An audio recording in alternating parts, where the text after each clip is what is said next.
28 मई की रात को जब साहिल साक्षी को चाकुओं से गोदकर मार रहा था, उसी रात 10वीं कक्षा में पढ़ने वाली मात्र 15 साल की हिंदू लड़की अनुराधा के साथ गैंगरेप हुआ और फिर उसे कुएं में फेंक दिया। घटना है झारखंड के गिरिडीह जिले के बेदापरी गांव की। जब 28 मई की रात को अनुराधा अपनी दादी की मां के पास सो रही थी, जब रात को दादी मां की आंख खुली तो उसने देखा कि उसकी पोती वहां से गायब है। तब उसकी तलाश शुरू हुई और सुबह घर से 2 किलोमीटर दूर हाथी मंसारी के कुएं से वो मिली। उसको निकाला गया तो देखा कि उसके कपड़े फटे हुए हैं। गैंगरेप करने के बाद और रात भर पानी में रहने के बाद हालत इतनी खराब थी कि सही से हिलडुल भी नहीं पा रही थी। बस एक ही नाम मुंह से निकल रहा था, कैफ कैफ कैफ, और फिर उसकी मृत्यु हो गई।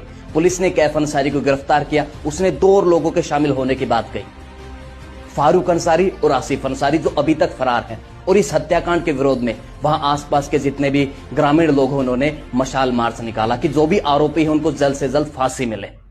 वो तो देखो क्या होता है, बाद की बात है। लेकिन इन लोगों ने हमारी हिंदू बहन बेटियों को अपने भोग की वस्तु समझ लिया है।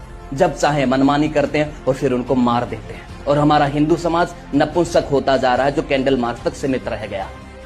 और न्यायिक प्रक्रिया तो मेरे भाई इतनी धीमी है, जब तक ऐसे किसी एक केस का फैसला आता है तब तक ऐसी 5-6 घटनाएं हो चुकी होती है, जो इनके हौसलों को और भी बुलंद करती है। अब आएंगे कुछ दोगले हिंदू, कहेंगे कि मुसलमानों का हाल तो वैसा ही है जैसा पहले दलितों का होता था। जैसा हमने दलितों के साथ किया वैसा ही मुसलमानों के साथ कर रहे हैं। ये कहेंगे कि मुसलमान बेगुनाह है। किसी एक लड़के की वजह से पूरे सभी मुसलमान एक जैसे नहीं होते, किसी एक की वजह से सब ऐसे नहीं होते। ये क्यों नहीं देखते? वो 90 से ज़्यादा % लोग ऐसे ही हैं, सेम है। उनकी कोई शर्म नहीं, उनको कोई लज्जा नहीं है। कोई किसी की बहन है, किसी की बेटी है, अब क्या कहें इनको? ऐसे लोगों को क्या करना चाहिए, आपको सोचना होगा। इनको सिर्फ ये है, या सिर्फ धर्मांतरण करवाओ, निकाह करवाओ, और फिर अगर वो मना कर दे वो, तो उसका रेप करो, उसको मार डालो, उसको जला दो, चाकू से गोद दो उसको। यही है बस इनका। और क्या है? कभी इन्होंने अपनी घर वालों की इज्जत दी नहीं, और किसको देंगे बताइए आप। उत्तराखंड से मैं आता हूं। उत्तराखंड की स्थिति यह है कि उत्तराखंड का जीवन 5 साल, ये ज्यादा से ज्यादा 10 साल का है, वो कश्मीर बनेगा, इसको कोई रोक नहीं सकता। उसके लिए मैं आपको ये बताता हूं कि बद्रीनाथ में, केदारनाथ में मस्जिद बन गई है, इबादतगाह बन गई है, वहां पे नमाज अदा होनी शुरू हो गई है। जो वोटेज परसेंटेज चेंज हुआ है 2012 से लेकर 2022 तक, ये 43% जो है उधम सिंह नगर में, देहरादून में 41%, नैनीताल में 32%, हरिद्वार में 33%। हरिद्वार पूरा शहर घेर लिया गया और टोटल परसेंटेज राइज 37% है। और ये 20% से लेके यहां तक इतनी परसेंटेज राइज हो गई है। और पूरे पहाड़ में, पूरे देहरादून में जितना भी फल और सब्जी का बिजनेस है, ये 90% बिजनेस हमारे शांति दूतों के पास है। 2012 में इसका एक सर्वे कराया गया था। देहरादून सिटी में 7001 ठेले वाले जो फल और सब्जी बेचते हैं, ये सारे शांति दूत थे।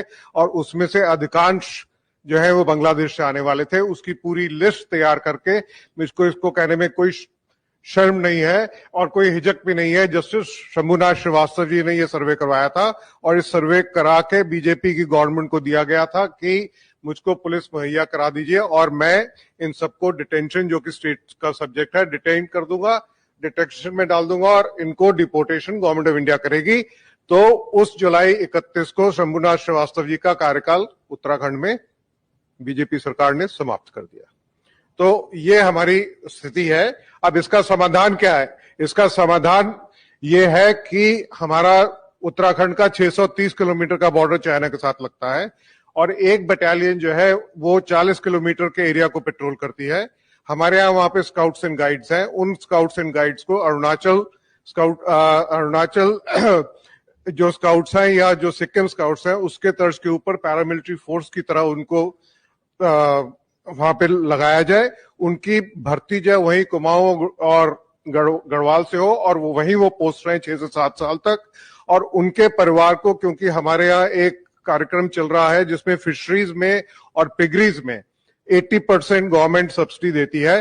तो अगर हम पिगरीज को वहां पे लगा देंगे तो हमारे शांतिदूत शायद उनको बर्दाश्त नहीं करेंगे, तो वो वहां से निकल जाएंगे और हमारा समाज जो है वो फर्स्ट लाइन ऑफ डिफेंस वहां पे बन जाएगा। ये एक मेरा सुझाव है जो मैं कि धामी साहब को भी दे चुका हूं, सबको दे चुका हूं, और उससे हम उत्तराखंड का जीवन बढ़ा सकते हैं और जो होनी है उसको थोड़े दिन के लिए टाल सकते हैं, हमें टाइम मिल सकता है लड़ने के लिए। तो ये दयनीय स्थिति है पूरे, और सबसे मैक्सिमम देहरादून शहर के अंदर धर्मपुर में जो चेंज आया है 56% शांति दूतों की आबादी है। देहरादून सिटी भी सेफ नहीं है, कोई कॉलोनी सेफ नहीं है। देहरादून में क्या आप कर सकते हैं उसका सोल्यूशन, मंदिर को सेंटर बना के मित्र मंडली बनाइए, मंदिर में जाके इकट्ठे होइए, मंदिर में जाके सबके साथ बनिए, मंदिर का भी उत्थान कीजिए और आपसी में भाईचारा बढ़ाइए और एक दूसरे को पहचानिए। वो आपका एक जो मित्र मंडली है, अगर आपके घर में 4 लोग आते हैं तो आपने उस मित्र मंडली को बुलाया तो वो आपके साथ खड़े होंगे, अन्यथा आपके पास कोई आदमी नहीं है। आपने अगर हथियार भी ले लिए तो उसमें 6 गोली होंगी, कितने लोगों को मारेंगे उसके बाद आप मरेंगे अवश्य। ये मैंने देखा जिनको जय श्री राम बोलने में भी शर्म आती है, वही लोग भंडारे की लाइन में सबसे आगे खड़े थे। जय Shri Ram. Wake up to reality.